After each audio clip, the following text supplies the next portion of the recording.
Dr. Sapek, selamat siang.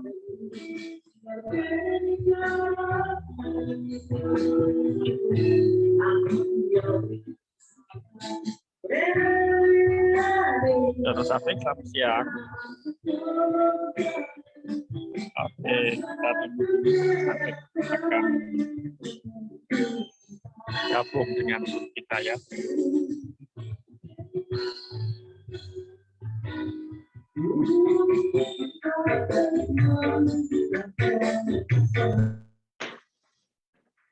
Siang.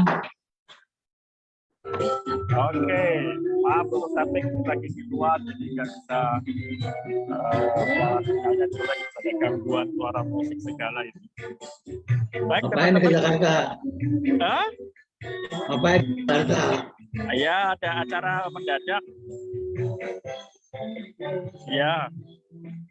Oke, kita mulai siang hari ini. Kita akan bahas atau review ulang resume mengenai metabolisme dan glukosa ya. Dr. Syafiq sudah siap dengan review metabolisme dan glukosa. Silakan Dr. Syafiq.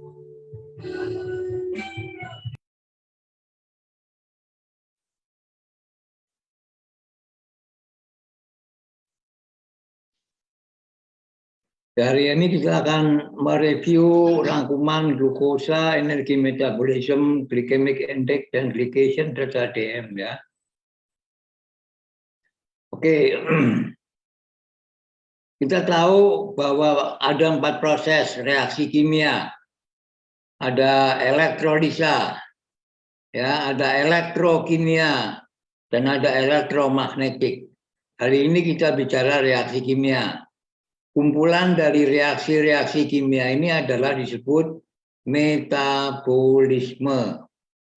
Nah, metabolisme itu ada 2, metabolisme anaerob yang berlangsung di sitoplasma dan metabolisme aerob yang berlangsung di mitokondria. Kalau kita berbicara metabolisme, berarti kita berbicara energi, yaitu glukosa. Nah, glukosa ini ada keadaannya namanya glycation, ada age, ada rage, dan ada glycemic index. Nah, proses metabolisme glukosa itu mengalami proses yang namanya glikolisis, glikogenesis, glycogenolisis, dan gluconeogenesis. Kalau kita berbicara glukosa, berarti kita berbicara tentang insulin. Nah, insulin ini kita kenal ada yang namanya non-insulin dependent diabetes mellitus, ada insulin dependent diabetes mellitus, ada insulin resistant, ya, dan metabolic syndrome. Jadi kita akan melihat kerangkaian bahwa reaksi kimia adalah metabolisme. Metabolisme adalah glukosa. Glukosa adalah insulin. Jadi ini akan kita perlihatkan kesinambungan ini semua. Nah, reaksi kimia adalah reaksi yang bertujuan untuk menghasilkan energi. Dan energi dibutuhkan oleh tubuh kita sebanyak 38 ATP yang berlangsung melalui metabolisme aerob 2 ATP, anaerob 2 ATP, aerob 36 ATP. 2 ATP pada siklus Krebs dan pada elektron transport system ada 26 ATP.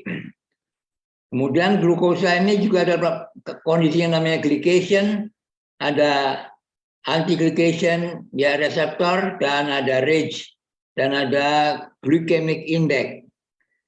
Glukosa ini dalam metabolisme akan mengalami proses glikolisis, yaitu dari glukosa menjadi asam piruvat. Nah, glikolisis ini kemudian kalau mengalami kelebihan maka terdapat proses glikogenesis. Glukosa diubah jadi glikogen. Kemudian apabila kekurangan, glukogen akan diubah menjadi glukosa, maka namanya glikogenolisis. Nah, kalau glikogen sudah habis, maka terjadilah protein diubah jadi glukosa melalui proses glikoneogenesis. juga lemak diubah menjadi glukosa, menjadi glikoneogenesis, sehingga dengan demikian metabolisme glukosa bisa berlangsung. Kemudian glukosa ini masuk ke dalam sel karena adanya pengaruh insulin. Nah, ini ada orang-orang yang insulinnya itu sedikit, yaitu sel-sel beta Langerhans-nya tidak mampu menghasilkan insulin, sehingga dia mengalami kekurangan sehingga disebut non-independent diabetes mellitus atau DM tipe 1. Ya. Kemudian ada yang insulinnya relatif turun, maka namanya insulin dependent DM, dan ada lagi insulin resistant, di mana insulinnya banyak tapi tidak mampu memasukkan glukosa ke dalam sel. Mari kita satu persatu kita bahas. Glukosa adalah kelompok karbohidrat, yaitu senyawa yang mempunyai rumus bangun CN2N-H2N, CN-H2NON. Ya. Dan sesuai dengan jumlah N, maka kita kenal ada monosakarida, ada disakarida, ada oligosakarida, dan ada polisakarida. Glukosa termasuk monosakarida, demikian juga fruktosa dan galaktosa. Sedangkan disakarida namanya sukrosa, laktosa, maltosa. Sedangkan oligo namanya rafinosa dan suksinosa. Kemudian ini adalah amilem serta glikogen dan selulosa. Ini rumus bangunnya antara glukosa dan fruktosa, ya, dan dengan sakarosa. Nah, apa beda glukosa dan fruktosa? Sama-sama monosaharid. Sumber utama dari energi dari kita utama adalah berupa glukosa. 80% glukosa diserap oleh usus dan hanya 20% yang diserap oleh hati. Glukosa tidak berubah menjadi lemak, 80% diubah secara langsung oleh sel-sel menjadi 20% yang disimpan sebagai glikogen yang dapat digunakan untuk apabila terjadi kekurangan. Kemudian glukosa ini sangat baik dengan kolesterol karena secara virtual tidak ada konsumsi glukosa itu bisa diubah menjadi kolesterol jelek atau LDL. Leptin normal dan juga respon insulin dari hormon tersebut mempengaruhi otak untuk mengetahui kapan glukosa ini penuh. Kalau fruktosa adalah merupakan bom racun, ya, bom waktu racun, karena fruktosa dapat diproses hanya oleh sistem filtrasi tubuh di dalam hati. Fruktosa dapat membuat lemak, sehingga 30%-nya diubah langsung menjadi lemak. Fruktosa juga memacu terjadinya kolesterol jahat. 30% dari semua fruktosa secara langsung diubah menjadi kolesterol jahat. Fruktosa tidak memacu leptin maupun insulin, di mana merupakan fungsi utama yang mengontrol rasa nafsu makan dan juga kenyang. Saya tadi menyebutkan ada namanya glycation. Apa itu glycation? Glycation adalah penyatuan tanpa enzim dari gula, senyawa gula, dengan protein atau asam-asam amino. Berbeda dengan istilah glycosylation. Kalau glikosilasi adalah proses enzimatik, di mana gula bisa bersenyawa dengan protein atau asam amino. Jadi glycation adalah proses patologis, sedangkan glycosylation adalah faktor proses fisiologik. Hasil akhir dari proses glycation adalah ditemukannya produk yang namanya AGE, pembentukan AGE, yang dapat menjembatani protein-protein lain dan lipid-lipid dan menjadi bentuk menghambat aktivasi daripada keduanya, atau juga bersifat tidak berfungsi sama sekali. Nah, sehingga proses glikasi adalah menurut reaksi Maillard adalah protein bersama glukosa diubah menjadi produk glycation awal, kemudian menjadi H ini. Ya, mereka teruskan. Nah, H singkatan dari proses glikasi kelanjutan yang menghasilkan produk-produk akhir. Jadi advanced glycation and product. Jadi akhir dari glikasi yang menghasilkan produk-produk tertentu, yaitu glikoprotein adalah normal. Jika kadar gula dalam darah secara kronis meningkat, maka dia akan mengikat dengan yang non-enzimatik protein tadi, sehingga terbentuklah proses glikasi yang disebut advanced glycation and product. Jadi keadaan ini terjadi apabila terjadinya gangguan.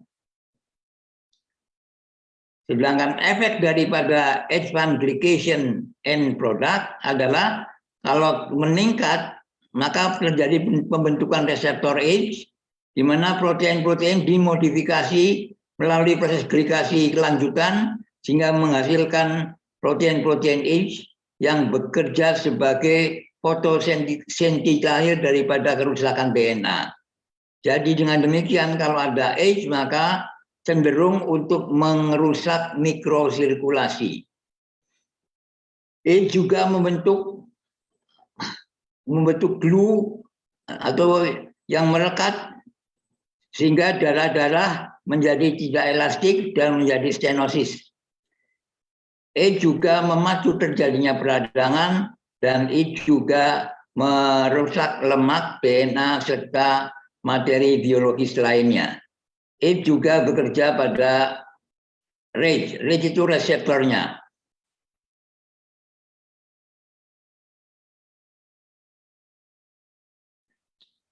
Jadi dengan demikian saya sudah menjelaskan apa itu glycation, apa itu H, dan apa pengaruh daripada H dan RAGE tadi adalah merupakan reseptornya. Jadi glycation adalah proses yang menjadi akar masalah dari semua gangguan-gangguan yang bisa menghasilkan produk H yang berkaitan dengan komplikasi dan proses-proses penyakit degeneratif. Misalnya hiperglikemi, BM, protein kinase aktivasi, kemudian gangguan-gangguan ginjal, gangguan-gangguan kolagen, gangguan H reseptor, dan juga proses arteriosklerosis. Dengan adanya proses glikasi, maka kita akan alami disebut dengan glycemic index. Jadi glycemic index adalah indeks yang menentukan apakah rendah, apakah tengah-tengah, apakah tinggi. Ya. Jadi karbohidrat dilihat daripada jumlah glycemic indexnya dari 0 sampai 100 untuk mengetahui apakah gula darah itu bisa meningkat pada waktu dia makan. Nah, glycemic index dari gula dan lemak ini Anda lihat di sini makanan-makanannya. Jadi makin besar glycemic indeksnya, makin mudah terjadinya gangguan-gangguan. Jadi korelasi tidak selalu menunjukkan penyebab. Makanan yang mempunyai glycemic index yang tinggi tidak selalu bisa menyebabkan kegemukan. Nah, inilah klasifikasi dari makanan yang glycemic index. High glycemic index lebih dari 70, ini bisa meningkatkan terjadinya peningkatan gula darah kadarnya, sedangkan yang medium meningkatkan secara sedang gula darah, sedangkan kurang dari 55 sangat lambat dalam meningkatkan kadar gula darah. Jadi apabila kita mau makan makanan yang mempunyai glycemic index tinggi, maka glukosa meningkat. Kalau glukosa meningkat, berarti insulin juga meningkat. Kalau insulin meningkat, maka terjadilah insulin reseptor down regulation, sehingga terjadi glukosa lagi. Jadi di sini Anda lihat range-nya dari 70 sampai ke atas, 5 sampai 6 adalah medium, 55 atau kurang adalah low, rendah. Di mana kita bisa mendapatkan glukosa? Glukosa kita didapat dari proses yang namanya fotosintesa. Dari fotosintesa lingkungan akan menghasilkan glukosa.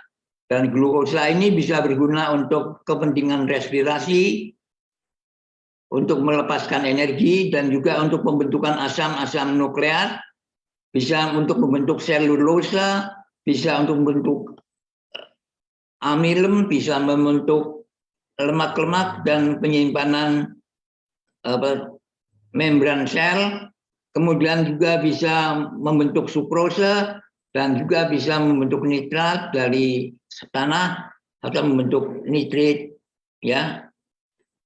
Nah, inilah metabolisme glukosa secara kesimpulannya. Jadi glukosa ini masuk kemudian diubah menjadi glikogen melalui proses glikogenesis.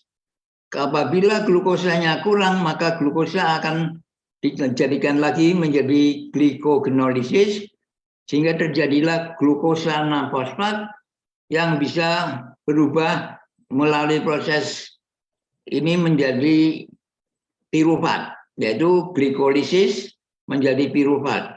Pirufat menjadi glukosa 6-fosfat melalui gluconeogenesis. Dan pirufat ini bisa membentuk asam amino, dan asam amino bisa membentuk pirufat. Jadi dengan demikian protein bisa diubah jadi glukosa melalui proses proteogenesis, di mana protein berubah menjadi asam amino bisa menjadi protein, bisa menjadi pirufat. Jadi dengan demikian, apabila glikogen simpanan kurang, maka protein bisa diubah menjadi pirufat untuk kebutuhan glukosa metabolisme di dalam sel. Nah, pirufat ini kemudian masuk ke dalam mitokondria, diubah menjadi asetil-CoA, dan dari asetil-CoA ini masuklah ke dalam siklus Krebs, ya, dalam mitokondria. Jadi glukosa selama metabolisme mengalami proses yang namanya glikolisis. Adalah glukosa diubah menjadi asam pirufat. Kemudian ada juga proses yang namanya gluconeogenesis, yaitu apabila glukosa yang masuk ke dalam sel berlebihan, dia akan disimpan menjadi glikogen.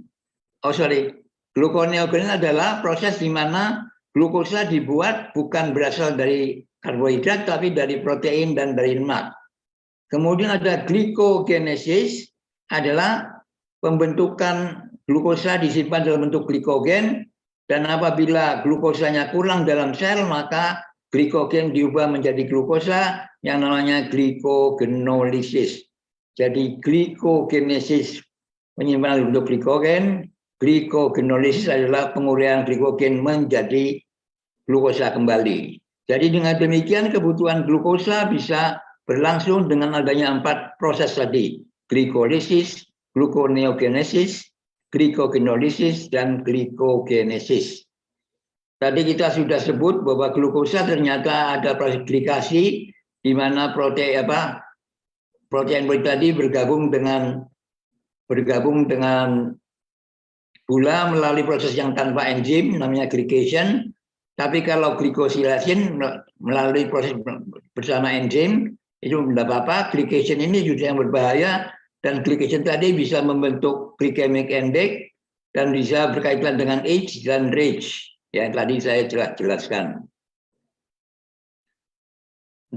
Di sini ada lihat bahwa glukosa 6-fosfat, yaitu dari gula 5 karbon ditambah NADPH, ya, ini menjadi glukosa 6, terjadilah glikogenesis menjadi glikogen, glikogen diubah menjadi glikogenolisis menjadi glukosa 6-fosfat. Glukosa 6-fosfat bisa diubah menjadi pirufat melalui glikolisis, dan pirufat dapat diubah kembali menjadi glukosa 6 menjadi gluconeogenesis.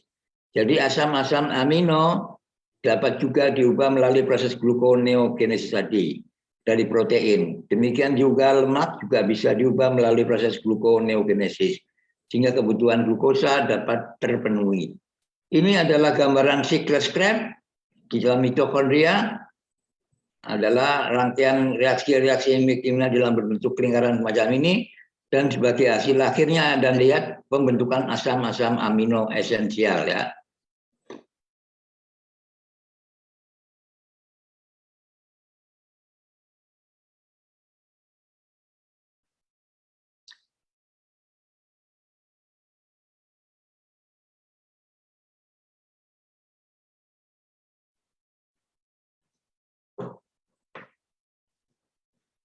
Maaf ada gangguan.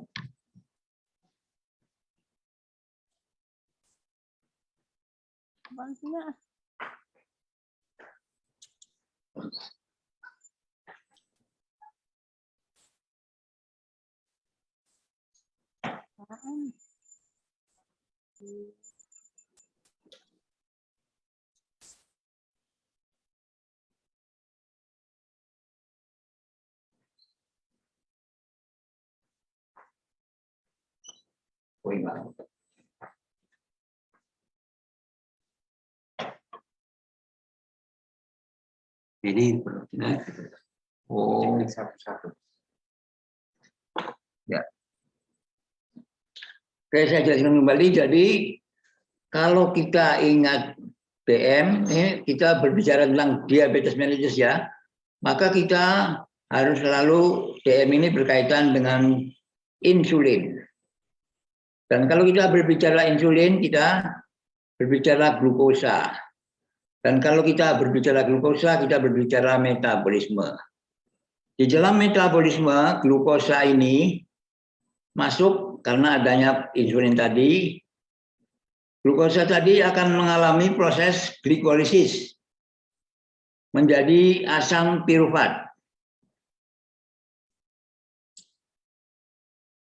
Nah, proses glikolisis menjadi asam pirufat itu adalah proses yang berlangsung di sitoplasma yang namanya metabolisme anaerob, menghasilkan energi sebesar 2 ATP. Nah, asam pirufat ini kemudian masuk ke dalam mitokondria menjadi asetil-CoA, yaitu mengalami dalam siklus Krebs, ya, yang menghasilkan energi sebesar 2 ATP. Dari siklus Krebs kemudian melanjutkan diri ke dalam ETC, elektron transfer system. Nah, metabolisme yang berlangsung di mitokondria disebut metabolisme aerob yang bisa menghasilkan 36 ATP. Ya. Jadi di sini Anda lihat ETS, elektron transport system, itu bisa menghasilkan 34 ATP. Kalau siklus Krebs hanya 2 ATP, 34 ditambah 2 menjadi 36 ATP. Apa yang terjadi kalau glukosa yang masuk sedikit? Jadi ambilan glukosa sedikit karena mungkin gangguan faktor insulinnya. Jadi kalau glukosa ambilan glukosa ke dalam sel menurun, maka glukosa yang ada tetap berlangsung melalui metabolisme anaerob dan metabolisme aerob, namun jumlah yang anaerob lebih menonjol, sehingga dengan demikian terjadilah metabolisme anaerob lebih besar daripada metabolisme aerob. Sehingga Anda lihat di sini glikolisis akan dilanjutkan dengan proses glikogenolysis, di mana glikogen diubah jadi glukosa. Kalau glikogen dalam otot dan dalam hati sudah dirubah, apabila habis maka dilanjutkan kekurangan glukosa tadi melalui proses gluconeogenesis, di mana protein diubah jadi asam amino, kemudian lemak diubah menjadi gliserol, sehingga terjadilah proses ini. Lama-lama otot menjadi atrofi karena terjadinya proteolisis dan lipolisis. Lama-lama terjadi juga arteriosklerosis. Metabolisme anaerob yang lebih besar dari aerob ini menyebabkan pH asam menjadi meningkat. Maka terjadilah metabolic acidosis. Dan metabolic acidosis ini menghasilkan ya, terjadinya poliuri dan juga dehidrasi. Karena metabolisme anaerob lebih besar daripada aerob, maka sel kekurangan ATP. ATP-nya turun. Kalau ATP turun, maka proses elektron transport system akan juga menurun. Kalau ETS menurun, akibatnya terjadilah radikal bebas. Banyak radikal bebas meningkat. Nah, ATP menurun juga menyebabkan ATP menjadi menurun. Nah, penurunan ATP dan peningkatan radikal bebas ini akan menghasilkan bahwa ion-ion kalsium masuk ke dalam sel yang namanya kalsium influx. Kalau terjadi peningkatan kalsium influx, maka terjadilah sel death, kematian sel yang disebut apoptosis kalau fisiologik, kalau negatif namanya nekrosis. Dan ini bisa menyebabkan gangren pada DM, ya. Jadi adanya radikal bebas dan adanya kalsium influx tadi menyebabkan sel mudah mati. Nah, kenaikan radikal bebas disebut oxidative stress. Dan oxidative stress ini adalah merupakan target pengobatan dengan AUTI. Nah, Anda lihat di sini bahwa glukosa ternyata tidak saja berguna untuk metabolisme menghasilkan energi, tetapi juga untuk proses biosintesa. Ya, dia juga untuk produksi energi ya tadi. Dia juga untuk penyimpanan energi. Dia juga berfungsi untuk modifikasi protein dan juga untuk homeostasis yang redox. Nah, biosintesanya ini Anda lihat di sini mensintesa kolesterol, mensintesa asam-asam lemak, dan mensintesa juga fosfolisid, mensintesa juga nukleotid. Jadi kegunaan glukosa ini tidak hanya menghasilkan energi saja, tetapi juga berfungsi untuk biosintesa.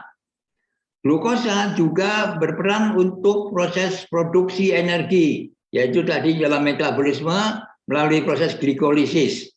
Penyimpanan energi itu dilakukan melalui tadi glikogenesis dan glikogenolisis.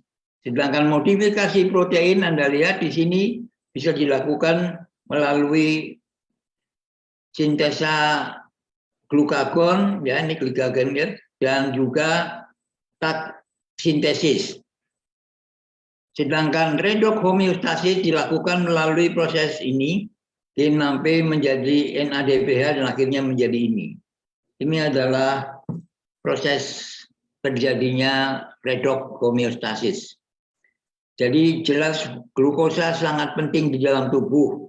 Jadi kita membutuhkan glukosa yang cukup, namun glukosa yang betul-betul tidak menyebabkan timbulnya berbagai macam kolesterol jahat. Tapi glukosa yang masih baik. Kalau fruktosa justru tadi Anda lihat fruktosa jelek karena dia merupakan bom waktu racun. Nah, apabila glukosa tidak masuk ke dalam sel, maka glukosa akan kembali ke dalam darah.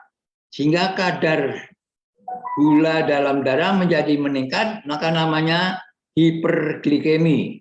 Nah, faktor-faktor penyebabnya adalah meningkatnya lipolisis, yaitu proses gluconeogenesis.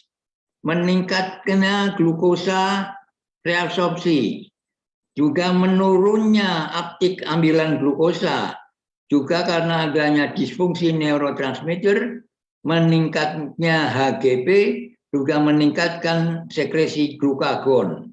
Glukagon dihasilkan oleh sel alfa dari pulau Langerhans pankreas.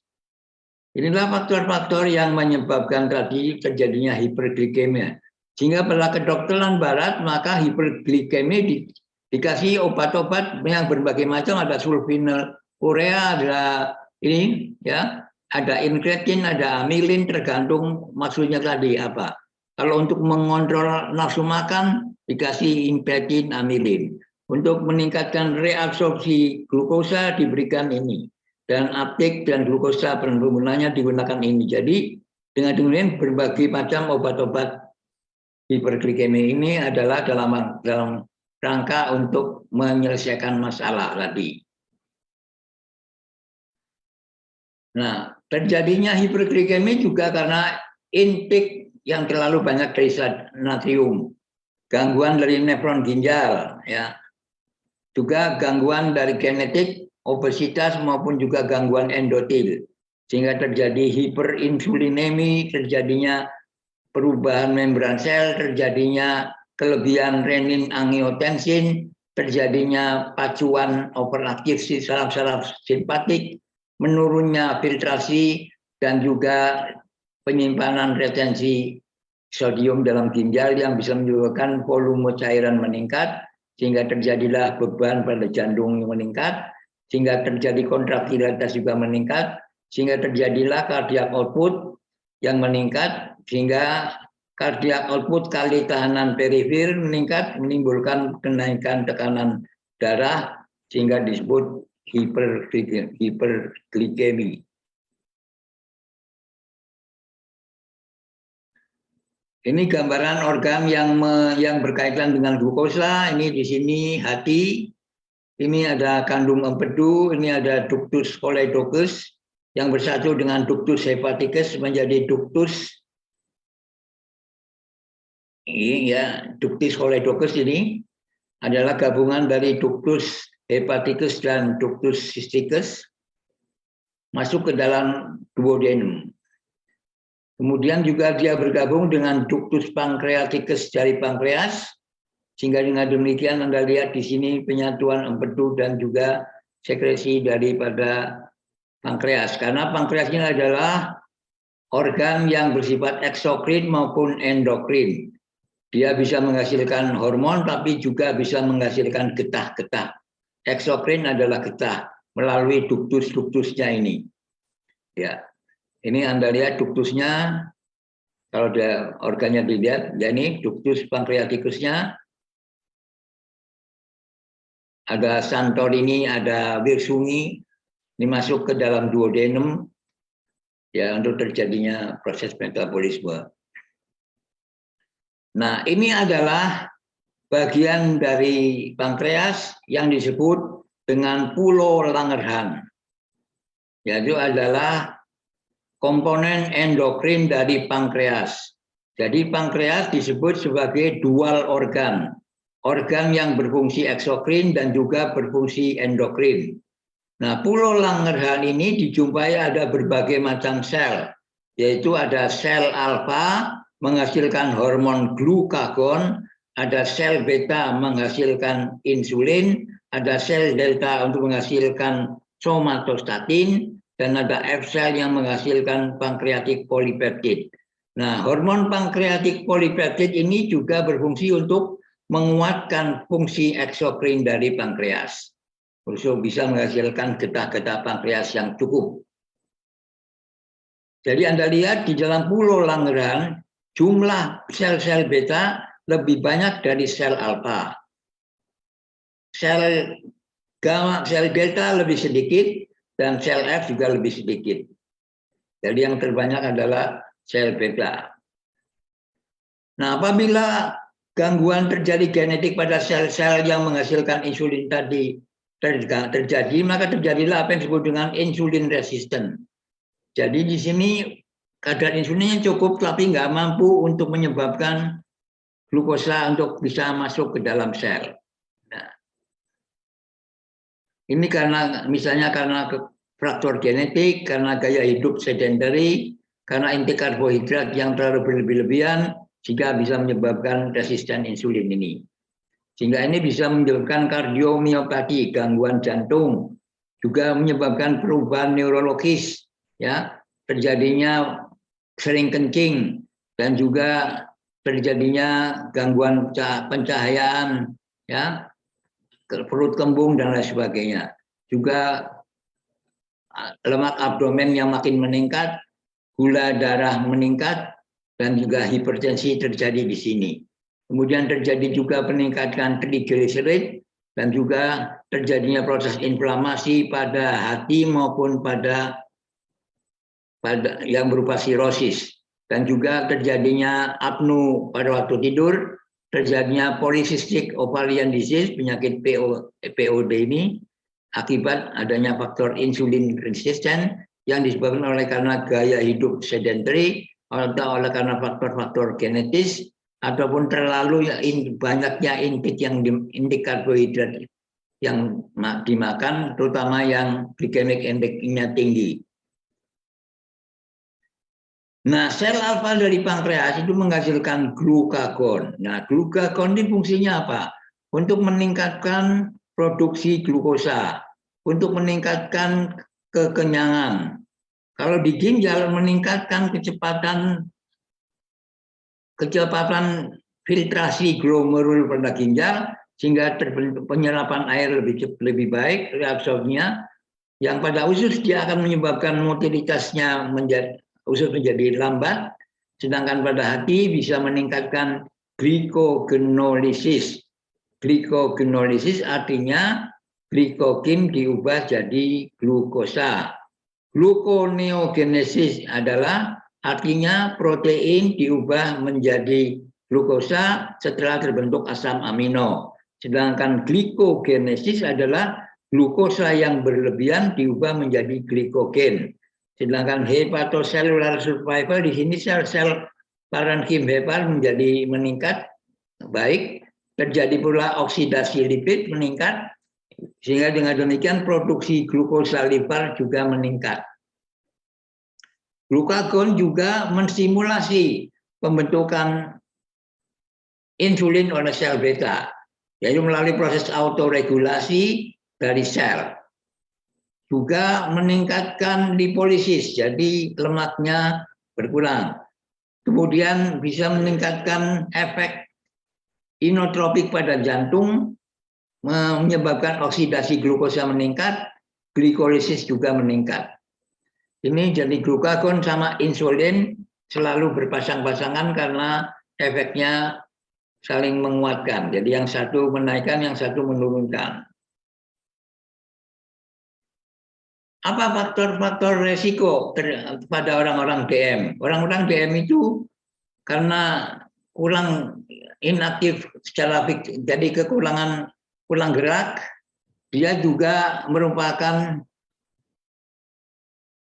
mudah mempunyai keluarga yang kena DM dan juga merupakan anggota dengan populasi etnik yang tinggi resikonya untuk kena DM, misalnya ini bangsa-bangsa ini. Kemudian pada wanita yang akan melahirkan bayi juga dapat terjadi yang namanya gestasional DM. Kemudian hipertensi, terjadinya kolesterol HDL dan trigliserid, kemudian terjadi kecenderungan seorang wanita kena polycystic ovary syndrome, terjadinya HbA1 ACI 5-7%, meningkatnya toleransi glukosa, terganggunya glukosa puasa, timbulnya obesitas, penyakit-penyakit yang berkaitan dengan insulin resisten, dan juga riwayat tentang kardiovaskuler. Komplikasi DM bisa terjadi gangguan pada mata akibat dari diabetik retinopatia yang bisa menyebabkan glaukoma maupun katarak. Kemudian pada ginjal dapat juga terjadi gagal ginjal karena pengaruh nefropatia, diabetik nefropatia. Kemudian dapat juga terjadinya gangguan luka pada kaki yang namanya diabetic foot. Dapat juga menimbulkan stroke karena adanya hipertensi. Kemudian dapat juga kerusakan daripada jantung, kerusakan saraf karena terjadinya neuropati, dan terjadinya proses arteriosklerosis. Ini tadi sama, dari yang ini adalah luka pada pada telapak kaki yang mula-mula yang kecil kemudian makin lama makin menghitam sehingga terbentuk gangren ini. Ini retinopatia ya, mulai tahap pertama, tahap kedua, tahap ya sampai pada tahap yang akhir sehingga bisa menimbulkan kebutaan.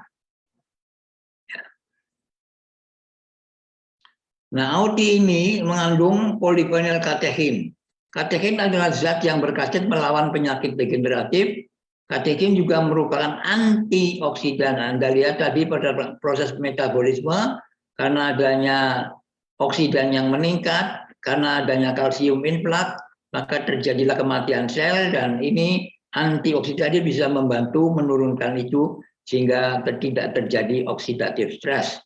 Juga anti kanker, anti mutagenik, anti DM, dan anti penyakit lain. Katekin dalam teh hitam jumlahnya cukup tinggi. Teh hitam Indonesia ternyata mengandung katekin lebih tinggi daripada teh hijau Jepang maupun Cina.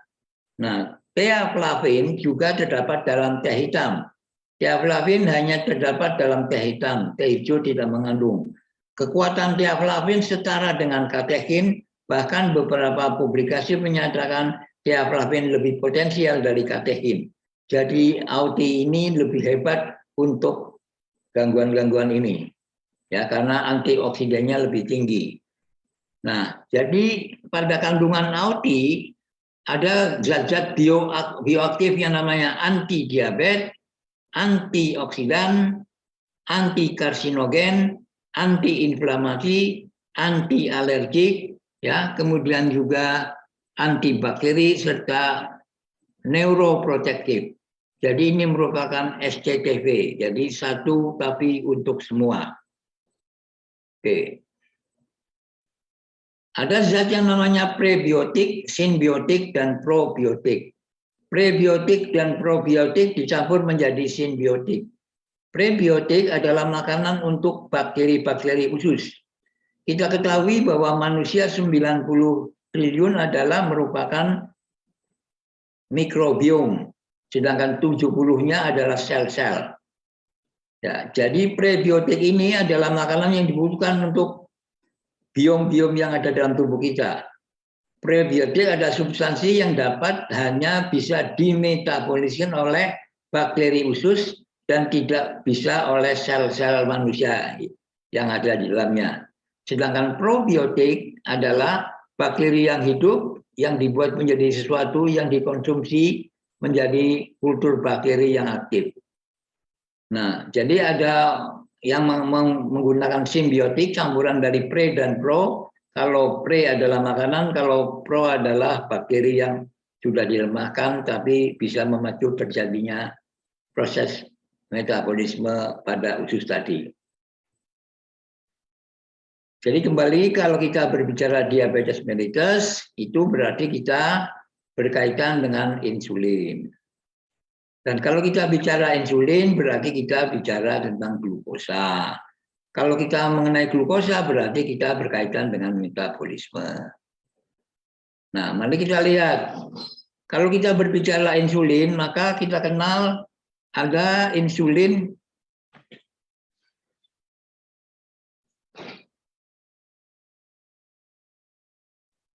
di mana ada yang insulinnya tidak keluar dari sel beta, yang namanya adalah insulin dependent. Ya, tadi saya katakan itu diabetes tipe 1.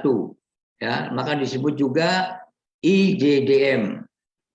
Nah, atau juga sel-sel betanya relatif berkurang karena ada faktor-faktor tertentu. Ini namanya DM tipe 2, ya, atau NIDDM, non-independent DM. Atau juga pada yang orang-orang tertentu namanya potensial diabetes. Jadi kalau dia hamil, dia terjadi DM, misalnya pada orang yang mau melahirkan. Ini namanya gestasional diabetes. Atau juga lain-lain, ya, ada yang MODI, ada LADA, dan sebagainya. Nah, dapat juga terjadi apa yang disebut dengan insulin resisten. Kalau terjadi insulin resisten karena faktor genetik, karena makanan karbohidrat yang terlalu berlebihan, maka bisa terjadi proses prediabetes yang lama-lama bisa menjadi metabolic syndrome.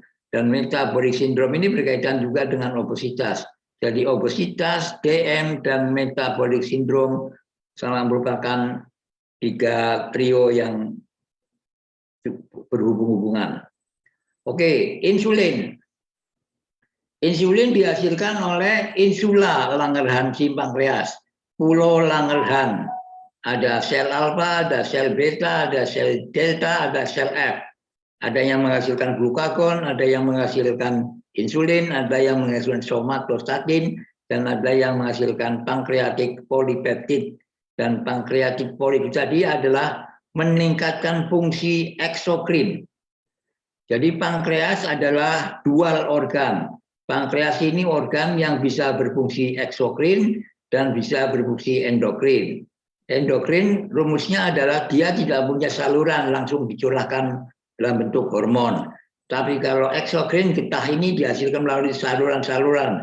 Ini tadi adalah ductus pancreaticus Wirsungi dan Santorini tadi. Ya, ini pankreas tadi. Nah, Anda lihat di sini bila terjadi ketidakseimbangan maka terjadilah proses DM tadi. Oke. Demikian Pak Radit. Saya sudah menyelesaikan secara ringkas. Tentunya saya ingin mendapatkan tanya jawab.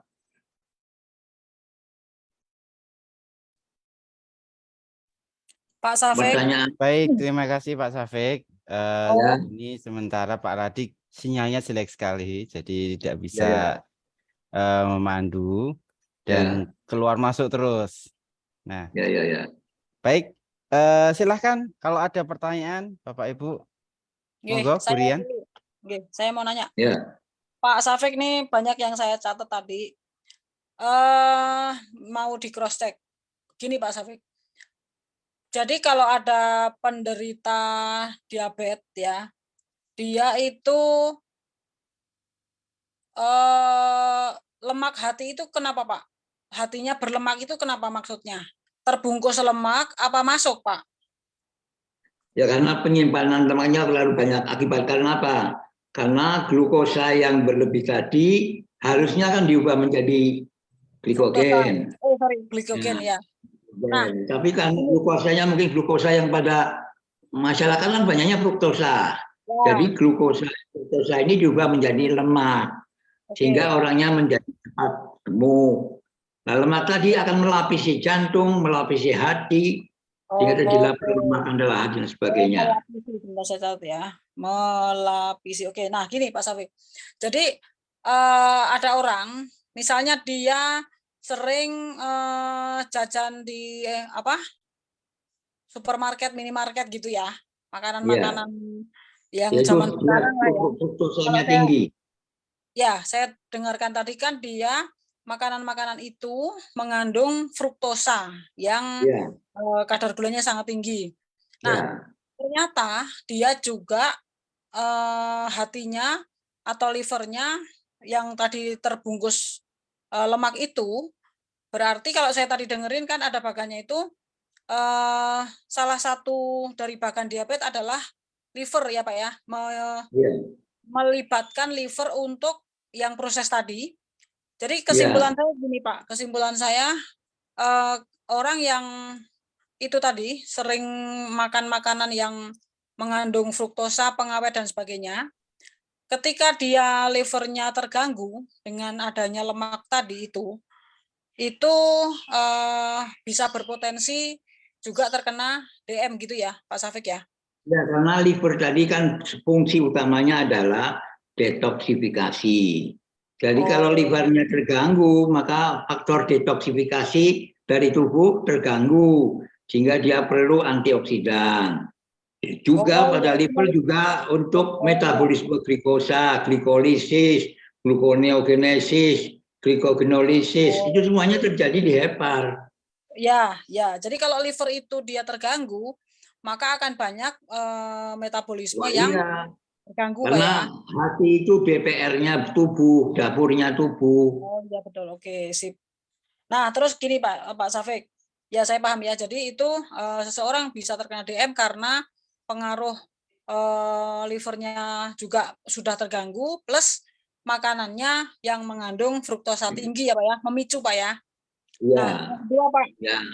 Ini Kemudian yang ini ada juga orang yang tanpa masalah kayak gitu, tapi langsung DM juga bisa. Ini namanya insulin dependent DM. Dia sel betanya memang nggak mampu menghasilkan insulin.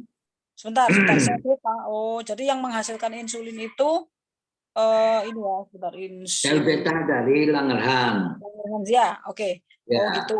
Nah, sekarang tapi kebanyakan orang juga yang karena faktor-faktor tadi makanan tadi namanya NIDD, non independent DM. Itu DM tipe 2. Tapi ada juga orang-orang yang tadinya nggak DM, begitu dia ada masalah, misalnya orang hamil, terus timbul DM, itu namanya juga itu bisa terjadi DM juga. Oke. Atau karena terlalu banyak makanan karbohidrat yang seperti itu, ini ini terjadi insulin resisten. Nah kalau terjadi insulin resisten, insulinnya banyak tapi nggak mampu memasukkan glukosa dalam sel, sehingga terjadi prediabetes. Karena over kali ya, karbohidratnya terlalu tinggi sehingga yang insulin resisten itu kan tadi disebabkan oleh terlalu tinggi karbohidrat Pak ya. Jadi kalau kata saya kayaknya jenuh ya, terlalu tinggi. Juga faktor genetik juga bisa. Oh, faktor genetik, oke. Nah terus gini Pak, pankreas ya, Pulau Langerhans itu dia dual fungsi. Ada endokrin yang menghasilkan hormon itu dan eksokrin. Nah, eksokrin ini menghasilkan getah, itu fungsinya untuk apa? Getahnya? Getah pankreas berfungsi untuk pencernaan.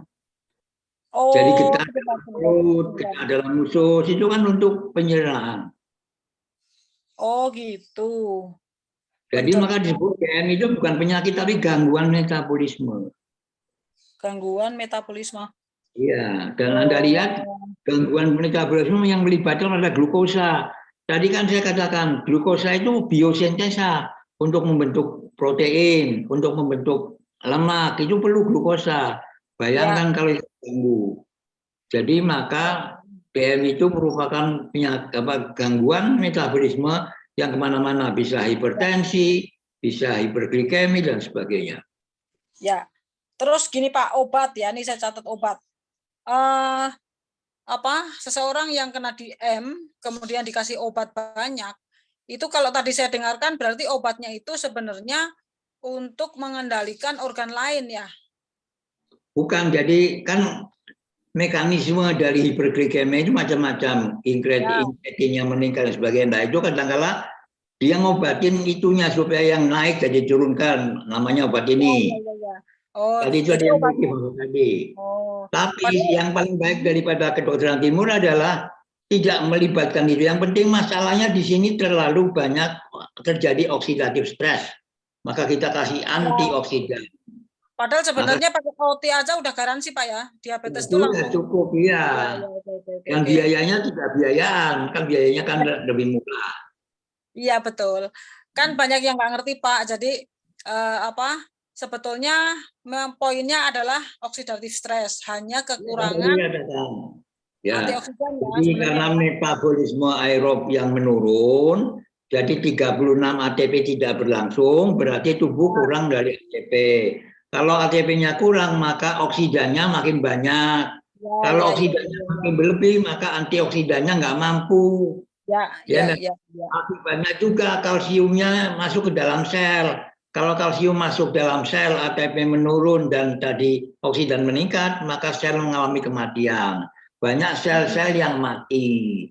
Sel-sel yang mati ini nekrose bisa terjadi gangren, sehingga ada gangren pada kaki dan sebagainya itu. Gangren itu karena sel-selnya banyak yang mati Pak ya, karena metabolismenya tidak lancar gitu ya. Iya, karena yang berlangsung hanya anaerob, hanya metabolic acidosis. Karena pH-nya asam. Kita harus acidosis itu bisa berlangsung bukan karena pH saja, tapi karena CO2 juga bisa. Kalau PCO2-nya tinggi juga terjadi asidosis, tapi namanya respiratory acidosis. Jadi kondisi asidosis bisa diganggu oleh gangguan pernapasan ataupun gangguan metabolisme. Oh, berarti gangren itu salah satunya karena asidosis itu Pak ya? Ya. Apa namanya? Ya tetap oksidasi pH-nya itu ya. ya kurang dari 7 ya. Ya, oke. Terus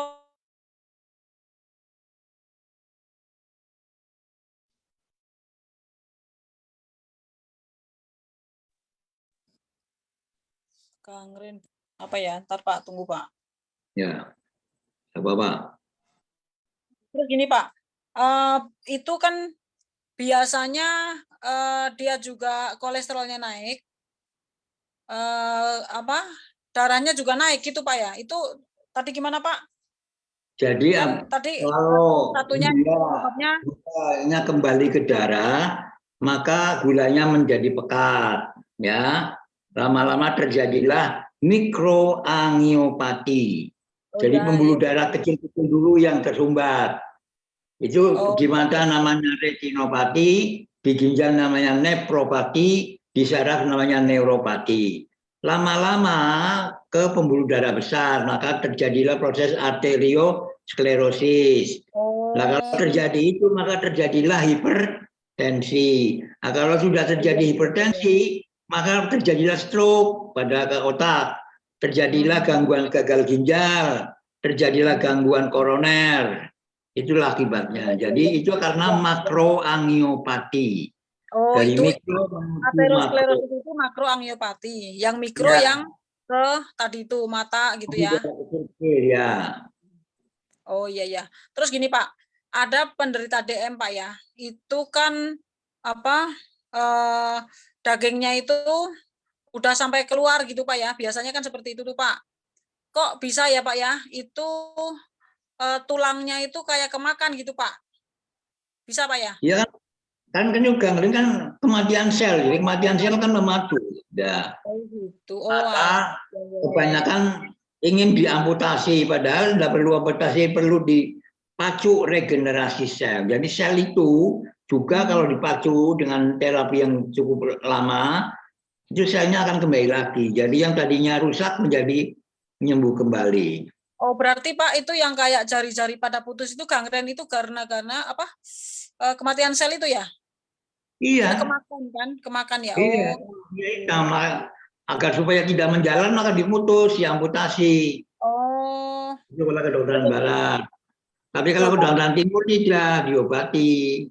Oh, kematian sel itu.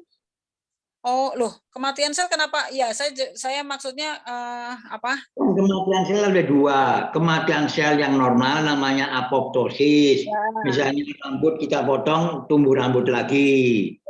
Ya. Kulit lokal nutup lagi. Tapi ada lagi yang terlalu banyak radang namanya nekrosis. Selnya mati. Kalau nekrosisnya pada daerah tertentu namanya infark. Infark jantung, infark otak.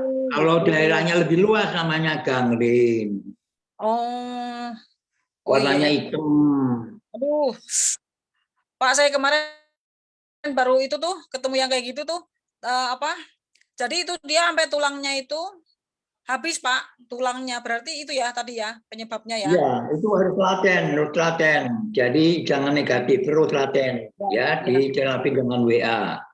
Ya, terapinya servisnya dikasih terus. Jangan putus asa. Jangan langsung diputus, kasihan kalau diputus. Kalau yang satu Pak, yang satu itu udah sembuh Pak, udah kering 4 bulan minum obat, udah jadi kulit lagi, jadi daging lagi, udah bisa jalan meskipun tulang yang di dalamnya itu hilang. Pak, tulang di pergelangan kaki kalau usia udah 48 kan udah nggak bisa pulih lagi kan Pak? Iya, kan masing-masing sel punya umurnya masing-masing. Jadi sebetulnya umur yang paling penting adalah usia sel. Oh iya. Jadi ada orang sudah tua tapi masih kuat. Itu karena usia selnya masih baik. Tapi ada orang muda tapi kelihatan tua karena sel-selnya banyak yang mati. Nah, kematian sel yang terlalu dini itu karena terlalu banyaknya racun dalam tubuh. Oh, gitu ya. Jadi proses yang paling utama pada masyarakat modern adalah detoksifikasi atau mengurangi oksidatif stres. Oke. Maka kita cari obat-obat. Saya ketahui bahwa dia mengandung theaflavin dan juga mengandung tadi itu bahwa OT ternyata antioksidannya lebih hebat. Ya, iya sih Pak. Kalau yang ini Pak, yang 4 bulan rutin itu, memang dia rajin, terus ya habis beli gitu, 4 paket, alhamdulillah udah pulih, udah benar-benar kering, udah normal, udah pulih. Nah, terus ada lagi nih, yang satu lagi yang ya sedang ini Pak ya, sedang dalam proses gitu. Itu udah, aduh, udahlah, namanya DM Pak ya. Ya kayak gitulah, terbelah. Maka Anda harus positif, jangan negatif, karena energi yang keluar dari Anda akan malah justru memperburukkan kondisi pasien. Yang kedua, bahwa itu suruh banyak makan stem cell, misalnya daun yang muda-muda, itu kuning telur, itu stem cell semua itu ya.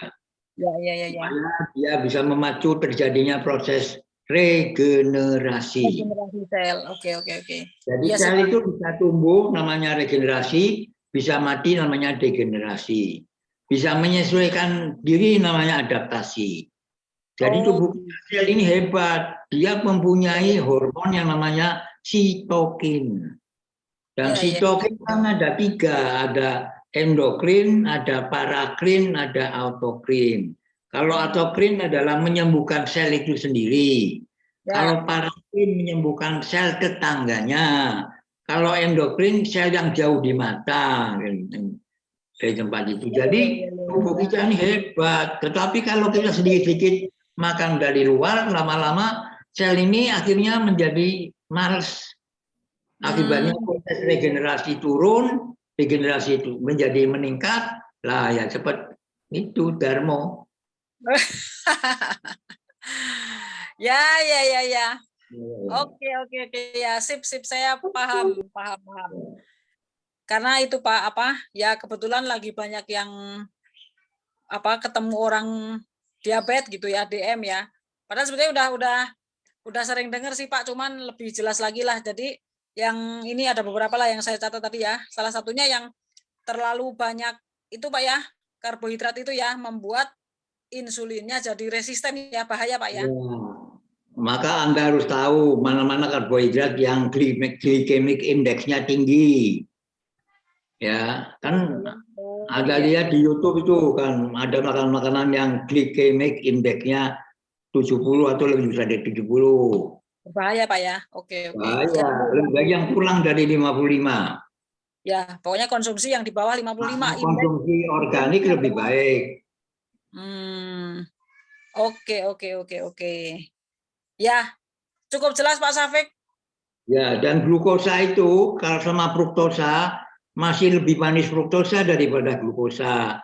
Maka para pebisnis lebih suka menggunakan fruktosa karena lebih manis. Karena lebih manis maka cepat lapar. Kalau cepat lapar cepat beli lagi. Jadi produknya laku gitu. Oke. Oh, ingat begitu. Ya, pada waktu nerapi positive thinking. Jangan negatif, karena energi Anda akan menghadapi pasien Pak. Aduh, kita siram-siram pakai OT, Masya Allah. Ya, padahal dalam kalau ini sama Allah bahwa Allah yang bisa menghidupkan, bisa mematikan segala sesuatunya kan, ya enggak? Iya. Itu penting.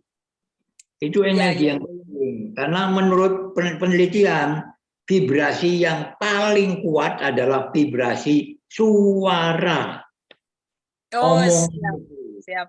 Demikian, karena kun fayakun itu firman Allah, suara Allah. Kun fayakun. Gitu. Jadi ucapan hati-hati, ucapan yang positif. Oh iya, berarti harus sering diomelin nih ya anak-anak Pak ya. Iya, tapi pusatnya energi adalah jantung, adalah feeling, rasa. Kalau ini adalah pikiran. Jadi otak pikiran, jantung rasa. Jadi tolong pakai feelingnya, pakai WA-nya yang hebat. Oh siap.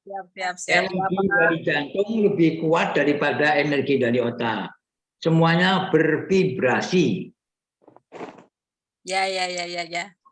Siapa? Maksudnya dari jantung gimana Pak? Maksudnya dari jantung, vibrasi dari jantung maksudnya bagaimana Pak Syafiq? Jantung ini mengeluarkan energi sama dengan otak, tapi energinya itu lebih hebat, lebih kuat daripada otak. Oh iya iya. Oh, Jadi gitu kalau ya. ada lagu bercinta kan deg ya dah. Meskipun jauh di mata, tapi kan hatinya jeduk ya itu loh karena kuat. Iya benar. Salah satu juga lebih luas, lebih tinggi. salah satu istilahnya kondisinya seperti apa Pak supaya vibrasi jantung kita Bu Ai, suaranya hilang. Oh iya, contoh Pak, contoh bahwa kita itu mengeluarkan vibrasi jantung yang baik. Ya, nah dengan Anda bernapas yang baik, jantung akan kontraksinya juga baik. Karena pernapasan berkaitan dengan otot poros.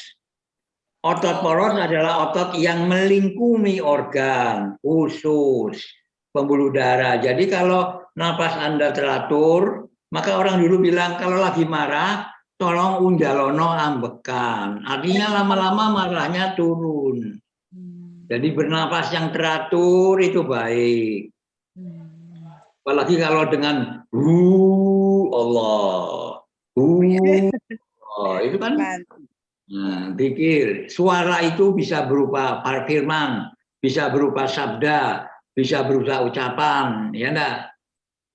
Jadi tolong suara-suara lagu-lagu musik barang itu juga suara. Harus cari jangan musik-musik yang melo, musik-musik yang positif. Anda buka di YouTube cari lagu. Enggak Mardia Pak itu. Gimana? Musiknya ya. Boleh ya Pak Safik ya? Musik meditasi. Enggak, cari positif song. Positif. Boleh. Nanti lagu-lagunya positif, artinya getarannya tidak menimbulkan penurunan imun, malah meningkatkan imun. Ya. Nggak boleh ya Mardia ya, lagu-lagu negatif nggak boleh tuh. Ya, kalau yang hati yang luka lah, akhirnya ya matinya juga karena hati yang luka. Meninggalnya karena apa? Karena lagu-lagunya lagu-lagu melo. Lagu dangdut. Lagu merana. Oh dangdut, yang tua makin mati. Iya. Karena dangdut, ndang mati oh. Oh gitu ya. Ya. Lagunya harus yang positif ya, Teh Mumun. Awas. Ingat 3O. Ingat 3O. Otot kita itu ada 3. Ada otot skelet, itu makin gerak, makin kuat. Jadi gerakan yang kuat, makin otot yang makin kuat. Ada lagi otot poros, makin digerakkan, makin berbahaya, dia robek. Otot poros tidak mau dengan kasar, dia maunya dengan lemah lembut, itu dengan pernapasan. Otot yang ketiga, otot mimik, otot branchiomerik. Jadi kalau melakukan sesuatu harus senyum, jangan MCC, jangan ya cemberut dan sebagainya. Mecucu. Ya, smile. Itu mama cucu. Busri sekarang udah nggak mecucu Busri. Senyum terus pokoknya Purian. Ya. Kan dulu, sekarang udah beda. Mukanya nggak kelihatan, Bu. Malu lagi. Ayo senyum sedikit ya. Pokoknya senyum aja muka aku hari ini. Senyum. Nongol dong, jangan senyum-senyum sendiri. Senyum-senyum sendiri terus. Kalau saya tanya, mengapa kau Anda happy? Jemurin. Mengapa Anda itu happy? Kenapa, Saya tanya, mengapa kau Anda itu happy? Kenapa Pak? Jawabannya kenapa Pak? Punya Allah. Oh, Allah iya. yang bukan Allah yang beri rezeki, mengapa kita sedih? Kan kita punya Allah, kecuali orang yang tidak bertuhan, bingung. Selama kita mencintai Allah, Allah mencintai kita. Selama kita menjelek-jelekan Allah, ya Allah juga menjelek kita. Jadi sesuai dengan bond kita, persepsi kita terhadap Allah. Kalau misalnya positif, ya positif. Maka tidak boleh putus asa. Allah tidak menyukai orang-orang yang berputus asa. Lihatlah Nabi Ayub, belum ada oti, belum ada loh, kakinya bosok. Ya, tapi akhirnya sembuh. karena disuruh Allah. Ayo, hentakan di tanah, mandilah dengan air yang keluar, sembuh. Kalau bilang Allah bilang sembuh, ya sembuh. Wa huwa yashfin. Allah lah yang menyembuhkan, bukan Auti yang menyembuhkan. Auti adalah ikhtiar kita. Maka kalau minum Auti, tolong ucapkan Bismillah. Ojo lali. Ya. Ingat, tiap hari adalah, kalau untuk hari esok apa? Istighfar. Untuk hari ini apa? Bersyukur. Untuk hari esok apa? Berdoa. Nah, gitu dulu. Istighfar, bersyukur, berdoa. Itu adalah makanan sehari-hari hidup kita. Selalu ingat sama Allah. Tidak mungkin manusia itu tidak berdosa. Pasti berdosa. Karena manusia adalah tempat kelupaan dan tempat kesalahan. Insan makhluk khotawan nisyan. Kan begitu. Oke, jadi kalau ada orang salah jangan diketawain, ya dibantulah. Ya tawaso bil haq, tawaso bis sabr, tawaso bil marhamah, dengan kasih sayang, dengan sabar, dan katakan sejujurnya, yang benar dikatakan benar, meskipun yang benar itu kadang-kala pahit. Menyakitkan. Omelin aja Pak. Ya, oke. Nanya di luar tema boleh Pak? Apa? Mau nanya di luar tema yang ini. Tadi kan temanya dia DM ya. Ya apa? Saya mau nanya tentang saraf kejepit itu penyebabnya atau faktornya gara-gara apa kira-kira Pak? Saraf kejepit ya. Kita ini orang-orang yang namanya gaya hidupnya sedentari, ya enggak? Terlalu banyak duduk. Di sini duduk, di sana duduk, akhirnya duduk lemah alias darmo. Posisi postur tubuh kita ini jelek. Karena apa? Kita banyak melihat komputer, ya kepalanya terlalu mendukul, jadi tulang-tulang belakangnya itu juga tidak baik alignmentnya. Akibatnya saraf-saraf yang keluar dari tulang belakang tadi bisa kejepit, tertekan. Akibatnya saraf yang ditekan tadi akan menimbulkan nyeri pada daerah yang disarapi.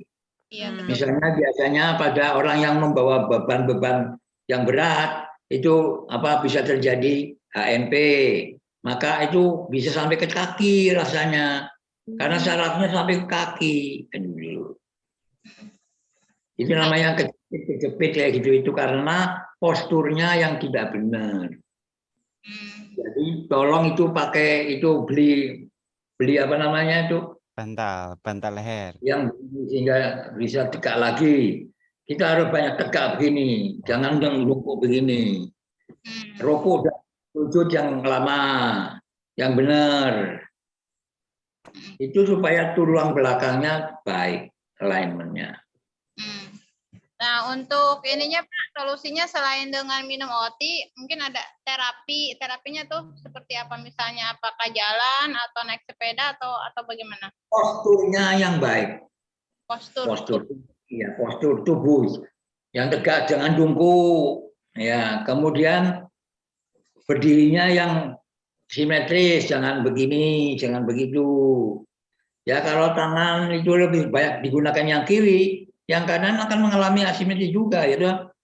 Nah, demikian juga kaki. Jadi yoga itu baik. Yoga. Ya.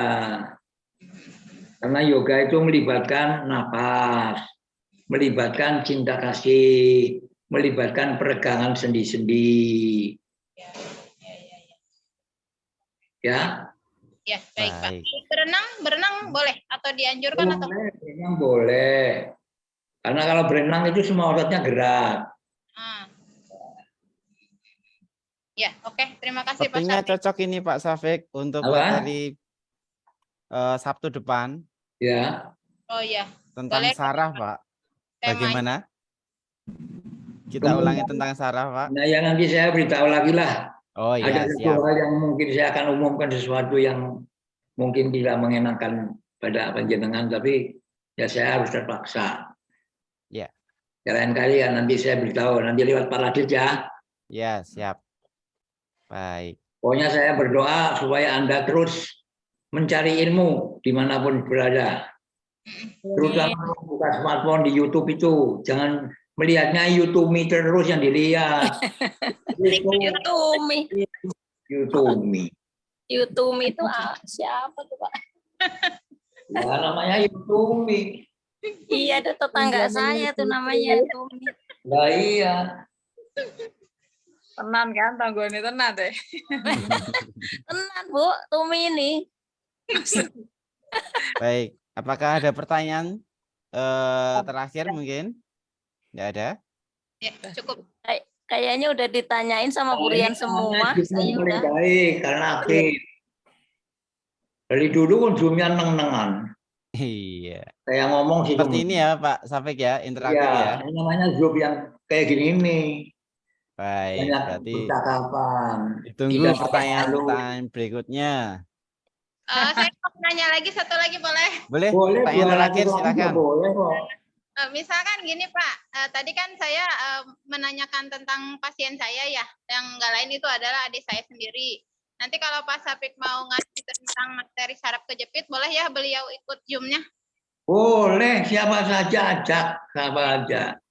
Ya, mengajak kepada kebaikan itu kan pahala. Amin ya. Siap. Anda hanya paha 2 saja. Ya. Kan harus cari pahala, jangan paha 2 aja. Betulnya. Kalau Anda pahanya 2 terus ya Anda masuk surga no. Harus cari pahala gitu loh. Harus banyak-banyak bawa orang biar masuk rame-rame. Cari paha ayam. Pak, kalau saraf kejepit berarti kalau membawa beban berat itu bisa juga Pak ya? Bisa, justru itu. Dia posisinya belum baik, ngangkat lah. Akibatnya terjadilah pergeseran diskus vertebra itu loh. Kan ada bantalannya lah, bantalannya bisa meleot lah, jepit sarafnya. Jadi orang-orang chiropraktik itu mengobatinya melalui tulang belakangnya. Tapi para dokter lihatnya dari depan. Depan itu kan sarafnya yang kejepit kan di belakang. Sarafnya ke organ, ya yang diobati organ tapi kejepitnya enggak kan sama aja bohong. Jadi kebanyakan orang-orang modern ini karena duduknya yang melengkung, karena kursinya empuk. Kalau orang dulu keraton kan kursinya jejak gitu ini. Ada kerisnya lagi di punggungnya. Jadi kalau begini. Nah itu benar. Jadi orang timur sudah benar, tapi karena pengaruh budaya barat jadi orang benar. Kapan kita mau menghormati budaya timur? Kalau semuanya budaya barat. Politik budaya barat, padu karo kancane dhewe. Ya ora. Orang-orang dulu kan enggak saling tepo saliro lho, ya ora. Guyub. Ya.